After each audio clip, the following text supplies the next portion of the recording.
嘿，大家好，我是尔文。今年是我们连续第4年开箱三星的电视。那严格来说，应该是智慧显示器啦。但是说电视，大家可以有一个比较直观的联想。那在过去2年，我们开箱的都是8K 的旗舰电视，那大家都说很贵，所以说我们今年来开箱，价格相对8K 亲民，但是性能仍然是旗舰的 Neo QLED 4K 电视。QN90C， 那三星对于命名上面他们还是很讲究的。QN 指的就是 Neo QLED， 也就是采用三星金属量子点显示技术的 Mini LED 电视。那数字的部分，3位数代表 8K，2位数代表 4K， 那最后是以英文字母 ABC 来去做迭代命名。所以 QN90C 代表的就是第3代采用三星金属量子点显示技术的 Mini LED 4K 电视。电视现在也变得像手机那样子了，就是每年都有迭代更新。那今年 QN90C它总共会有5个尺寸，分别是43寸、50寸、55寸、65寸以及75寸，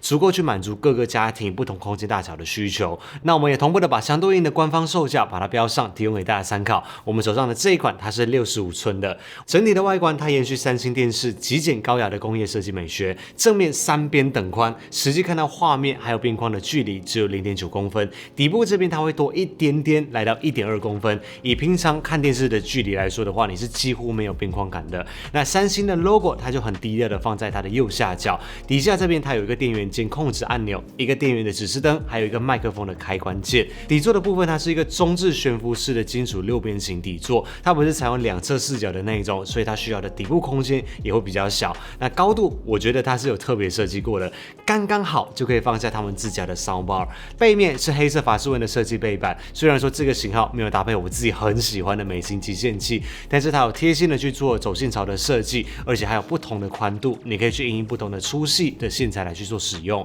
那如果你希望是有美型极限器的话，可以参考 8K 版本的 Neo QLED 电视，或者是 OLED 系列的 S95C。背面的中间有支援400×300的 VESA 壁挂架规格。那从侧边你可以看到，它的整个机身的厚度几乎一致，但是它其实是有一点点的弧度，只是很难以察觉。一体成型的法式纹金属边框，质感真的很好。整体机身的厚度也非常的薄，最厚的地方也就只有 2.7 公分。那右边这边它是电源的接口，左边它全部都是 I/O 接口，从上到下分别有2个 USB-A， 一个光纤的音讯输出孔。那三星的电视它不采用 AUX 的输出接口，音讯的输出你要不然就是透过光纤，要不然就是透过 HDMI， 那当然也有支援蓝牙啦。那从去年开始 HDMI 它就是提供4个满血的 HDMI 2.1， 最高都有支援到 4K 120赫兹。今年同样是维持的，宣示着 QN90C 它自带优异的电竞机能。那值得注意的是，43寸还有50寸，它们采用的是 VA 的面板，所以它的刷新率可以达到 4K 144赫兹。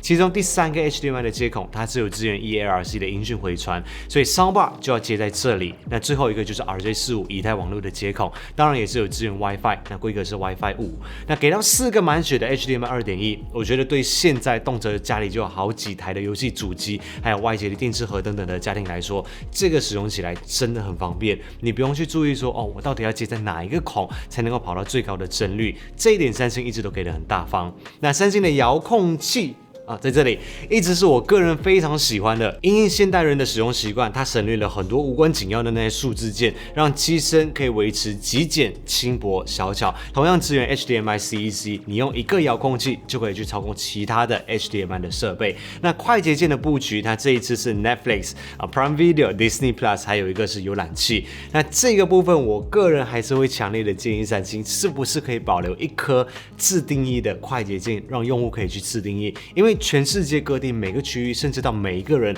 对于串流平台的使用习惯都不同。那对于我来说，可能 YouTube 它更应该存在在快捷键里面去取代，比如说浏览器我是希望他们可以给我们这样子的选择。那这支遥控器它依然保留了后面的这个，也就是太阳能的充电，然后还有底部的 Type-C 的充电接口，以及去年才加入的无线射频猎能技术。它是透过 WiFi、路由器等设备的这一些射频来去补充电力。那你平常不用的时候，就直接把它翻过来放在桌子上面，透过室内的光线，它也可以充电。我去年说过，我的 QN800A 的遥控器从来没有充过电嘛。那到了今天，跟大家报告一下，2年半了，我依然没有为它充过电。三星电视的价格虽然说相较于其他的品牌，例如说国产品牌，一定会比较高一点，但是它给消费者的体验也是绝佳的。它除了规格拉好拉满之外，还有一点很重要的就是它做到了无感的使用体验。三星的电视无论是开机的速度、开 App 的速度，或者是你在操控的时候按上下左右的时候，都超级快。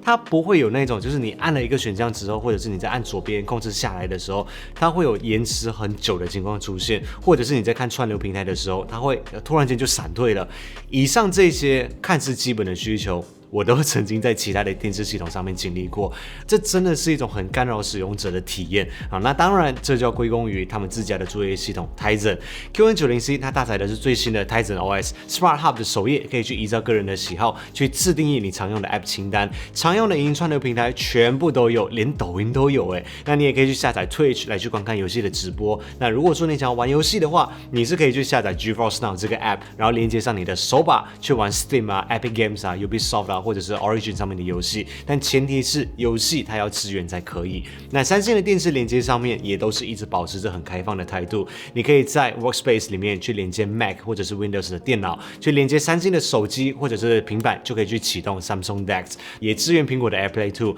那当然，如果你是使用三星的手机的话，就更方便，使用 Smart View 或者是手机轻触一下电视机的边缘就好了。不过非三星的 Android 手机，如果说你想要镜像投放到电视上面的话，有一些是可以直接投射的，那有一些则是需要透过第三方的软体或者是硬体来实现。那今年最大的更新之一，就是在电视上面的语音助理 Bixby， 今年终于支持了中文语音，比较在地化的口音，它也能够听得懂。打开 YouTube。可以透过语音的方式来去调整音量、切换频道、打开 Netflix 但是和三星手机的 Bixby 比较不一样的地方是，它不会回答你的问题。比如说你问他说今天天气如何，它会打开浏览器 Google 让你知道。那目前它也不能够支援控制 SmartThings Hub 里面的家电，那也许未来它可以透过软体更新的方式来去做到。那另外一个重大的更新就是他们全面的发展智慧居家的应用性，还有开放性。从2023年开始的机型三星的电视可以直接作为一个控制中枢，你不再去需要一个单独的 Hub 来去连接你其他的智慧家电，而且它是开放支援三星以外的智慧家电，包括跨界串联的 Matter 还有 Zigbee 的物联网连接规范，所以不同品牌的装置只要有支援 Matter 都可以连接到 SmartThings Hub 里面，透过电视或者是你的 iPhone 或者是 Android 装置上面的单一个 App 就可以来控制所有的智慧家电。像我家那些很早以前就买的智慧家电，那他们可能以前都还不支援 Matter 的规范，那三星它也透过另外一个连接的方式，在 SmartThings App 里面，你可以去透过品牌的方式来去搜寻，那大部分的品牌都可以加入。我家主要是以 Philips Hue 系列还有 Elight 为主，那都可以把它们加入到 SmartThings App 里面，去实现一个中枢控制中心的整合。在画质的表现上面，三星他们有各种的名词来去解释画质的呈现，在前2年的影片里面，我们都跟大家介绍过了，那这里就不再赘述，包括了纠结黑面板去减少环境光对于画面的影响，那立体景深强化技术去提升视觉的效果，有20个 AI 神经网路，透过 AI 量子程式演算法去精确的控光，强化画面的细节，还有明暗场的表现等等的。那同样都有获得德国 VDE 护眼认证、Pantone 的双认证，还有达到100% DCI-P3 的色域空间，这一些对于三星的电视来说都是基本要求。那 HDR 的部分，三星一样是走自己的路，不过今年它赋予了一个新的名词 QN90C， 它搭载的 HDR 是 Neo Quantum HDR Plus， 它支援 HDR 的规格包括了 HDR10、HDR10 Plus 还有 HLG， 那更进阶的版本 HDR10 Plus Adaptive 还有 HDR10 Plus Gaming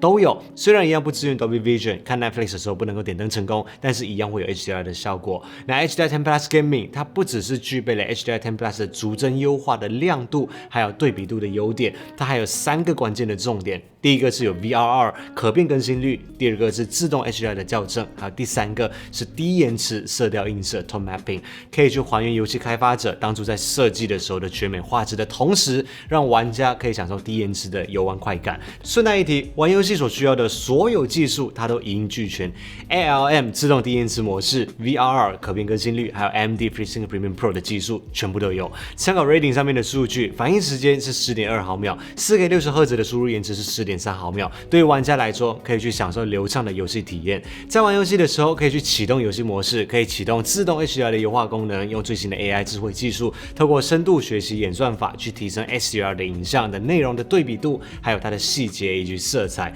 就是把 SDR 的画面把它生成类 HDR 的画面。在声音的表现上面，如果说你已经拥有这么好的一台电视了，我个人强烈建议一定要去搭配他们家的 Soundbar 来去获得一个完美的体验。55寸以上的电视，它内建的是 4.2.2 声道，总共出力60瓦。值得一提的是，第三个数字的那个2，它是有2只真实的听功声道的喇叭单体。如果你搭配支援的 Dolby Atmos， 可以在一定程度上面去展现真实的听空音效，去创造来自于上方的环绕包覆听感。那喇叭它是内建三星的魔幻音效 Plus， 那三星的电视目前全系列都还没有支援 DTS:X。那透过 eRC 连接三星自家的 Soundbar， 可以去结合电视机原本的喇叭，就能够解放魔幻音场，然后声音它会变得更加的立体，更多的细节。而且三星家的 Soundbar 它是不需要去透过其他的配件或者是线材，而是透过无线 WiFi 的方式就能够享受到 Dolby Atmos 的 3D 环绕效果。我搭配的这一组 Soundbar 是 11.1.4 声道的 Q990C， 只能说三星的电视搭配三星的喇叭就是绝配啊！总而言之 ，Q990C 它作为三星量子 Mini LED 的 4K 旗舰电视，它提供了5种尺寸嘛，从小到大的空间需求都能够有旗舰级的选择。比如说，如果你只是一个小空间，你要玩游戏也是很适合的。它是一台可以让你很放心，用了不会烦躁，然后买了不会后悔的电视。智慧显示、娱乐系统、智慧居家的功能上面都是旗舰等级的享受。那如果说你有换电视的需求，或者是买电视的需求的话，强烈的建议大家到卖场去亲自的体验看看，唯有现场真实的感受过，你才知道什么产品适合自己。我是艾尔文，我们下一部影片见，拜拜。